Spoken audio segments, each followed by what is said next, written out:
मेरी जीवन यात्रा और संघर्ष में जिन आदर्शों ने मुझे शक्ति व प्रेरणा दी है वे भारतीय संविधान और राष्ट्रीय जीवन मूल्यों पर आधारित है। मेरी जीवन यात्रा में स्वयं सेवकों के साथ जुड़ाव तथा घनिष्ठता से मेरे जीवन मूल्यों के कैसे दृढ़ता मिली, इनसे जुड़े प्रसंग भी मैंने अपनी आत्मकथा में शामिल किए हैं। मैं आशा करता हूं कि इस वर्ष के अंत तक मेरी पुस्तक आप सभी पाठकों तक पहुंच जाएगी। देवी और सज्जनों, मेरा सौभाग्य है कि संघ से जुड़ी महान विभूतियों से मुझे व्यक्तिगत मार्गदर्शन प्राप्त होता रहा।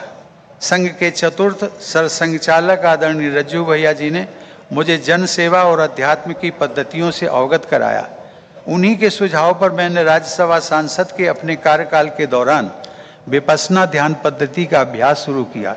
मैंने देखा है कि संघ के कार्यकर्ता भारतीय परंपराओं में निहित निरंतरता और एकता को महत्व देते हैं।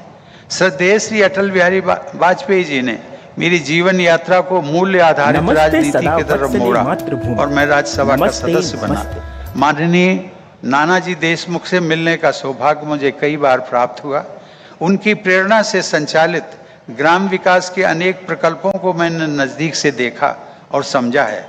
राष्ट्रपति के अपने कार्यकाल में भी मुझे चित्रकूट जाकर उनके द्वारा किए गए व्यापक परिवर्तन को देखने का सौभाग्य मिला। आदरणीय दत्तोपंत ठेंगड़ी जी से श्रमिकों के कल्याण तथा समाज सेवा की अमूल्य शिक्षा मुझे प्राप्त हुई। मुझे डॉक्टर श्यामा प्रसाद मुखर्जी शोध अधिष्ठान में अपनी सेवाएं प्रदान करने का सुअवसर भी मिला। वहां कार्य करते हुए मुझे संघ की विचार प्रक्रिया तथा वर्तमान परिदृश्य में संघ की भूमिका को और गहराई से समझने का सुयोग प्राप्त हुआ। देवी और सज्जनों, मैंने अधिवक्ता, राज्यसभा सांसद, राज्यपाल और राष्ट्रपति के रूप में कर्तव्य निर्वहन करते हुए संवैधानिक मूल्यों को सर्वोच्च प्राथमिकता दी।